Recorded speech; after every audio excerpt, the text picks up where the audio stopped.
कितना अच्छा हो कि आपको ये पता चल जाए कि महीने में ऐसा कौन सा दिन जाने वाला है आपका जो खराब जाएगा। तो चलिए आज के इस लेक्चर को शुरू करते हैं इसी लेक्चर से कि महीने में आपका कौन सा दिन खराब जाने वाला है।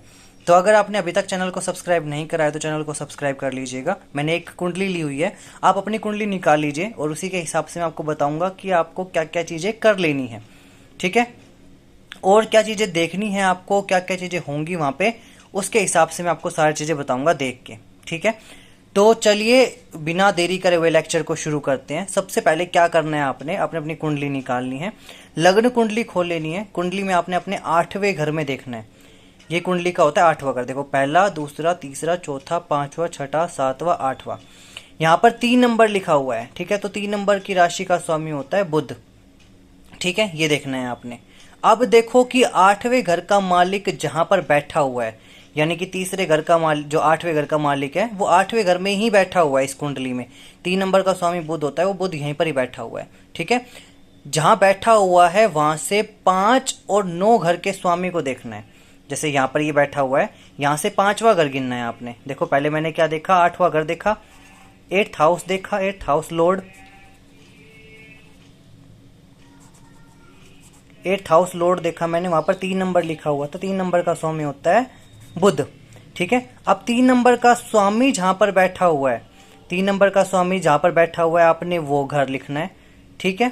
3 नंबर का मतलब 8वें घर का जो स्वामी बैठा हुआ है वहां वहां से आपने क्या गिनना है, 5वां और 9वां घर, 5th और 9th हाउस। तो यहां से 5वां घर गिनते हैं, 1 2 3 4 5, यानी कि 7 नंबर आया निकल के।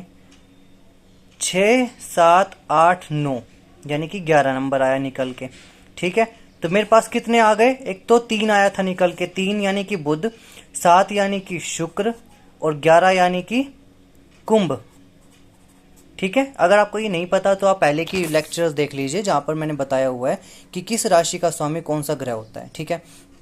तो अभी हमारे पास 3 ग्रह निकल के आए हैं, कौन कौन से, बुध, शुक्र और कुंभ, ठीक है।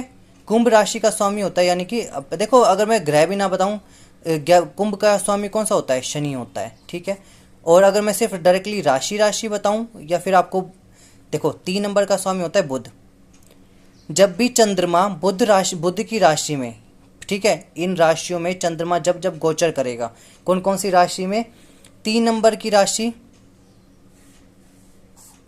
मिथुन राशि, जब चंद्रमा मिथुन राशि में प्रवेश करेगा तब, जब चंद्रमा कुंभ राशि में प्रवेश करेगा तब, और जब चंद्रमा 7 नंबर की राशि, कौन सी राशि होती है, तुला राशि, ठीक है। जब जब भी चंद्रमा मिथुन राशि, कुंभ राशि और तुला राशि में प्रवेश करेगा, यानी कि गोचर करेगा, तब तब उस इंसान का दिन, यानी कि जो इस जातक की कुंडली है, जिस जातक की, उसका दिन जो है वो खराब जाएगा। ये चीज आपको समझ में आ जानी चाहिए। इसके अकॉर्डिंग आपके हिसाब से भी कुछ ऐसे दिन निकल के आए होंगे। अब चंद्रमा का गोचर कैसे पता चलेगा, आपको गूगल बाबा के पास जाना है, गूगल के पास जाके बोलना है, लिखना है वहां पे कि चंद्रमा का गोचर मिथुन राशि में कब आएगा, किस दिन आएगा। वो आपको बता देगा कि चंद्रमा का गोचर इतनी तारीख को आएगा इस राशि में। फिर पूछना है कि इस राशि में कब आएगा, तुला में। फिर पूछना है कुंभ राशि में कब आएगा, ठीक है। राशियों में चेक करना है आपने। मैंने आपको राशियों के मालिक बताए हुए हैं यहाँ पे मैंने, ठीक है। राशियों के मालिक मैंने बताए हुए हैं, बुध बताया हुआ है मैंने आपको, शनि बताया हुआ है मैंने आपको, शुक्र बताया हुआ है। तो इसके हिसाब से मैंने राशियां देखनी है आपने। जब चंद्रमा मिथुन राशि में गोचर करेगा, जब चंद्रमा कुंभ राशि में गोचर करेगा और तुला राशि में गोचर करेगा, तब तब उस इंसान का दिन क्या है, खराब जाएगा। तो इस चीज़ से बचने के लिए, वो टाइम पीरियड से बचने के लिए आपको क्या कर देना चाहिए, आपको उसी दिन पर चावल का दान कर देना चाहिए। चावल का दान कैसे करना चाहिए, संकल्प लेकर करना चाहिए। अपने घर के मंदिर में बैठ जाइए नहा धो के आसन पर, और अपने दाहिने हाथ में जल लेना है, थोड़े से चावल लेने हैं।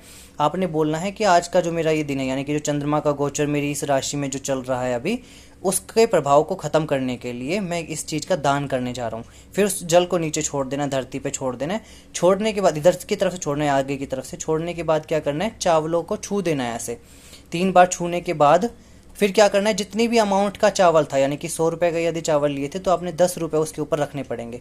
10 अंश, यानी कि 10% आपको जो चीज़ें हैं, 10 अंश बोलते हैं उसको, 10% चीज़ें रखनी पड़ती है, मतलब अमाउंट में राशि रखनी पड़ती है आपको, पैसे। रख के आपको मंदिर में दान करके आ जाना चाहिए। तो ऐसा करने से फिर आप उसके प्रभाव से बच जाओगे। तो ज्योतिष बहुत सारी चीज़ें बताती है, तो छोटे छोटे टॉपिक्स में आपके लिए लेकर आता हूँ, काफ़ी इंटरेस्टिंग रहते हैं और आपकी मदद भी कर पाएंगे। तो खुद की कुंडली का विश्लेषण आप खुद से भी कर सकते हैं। अगर कोई भी डाउट है इस लेक्चर से रिलेटेड तो आप मुझे मेरी इंस्टाग्राम आईडी positivesharma23 पर जाकर मैसेजेस कर सकते हैं, और इस चैनल को सब्सक्राइब करके जाइएगा, नोटिफिकेशन बेल को दबा लीजिएगा। अगर कोई भी प्रॉब्लम है तो हाँ, आप मुझे मैसेज कर सकते हो।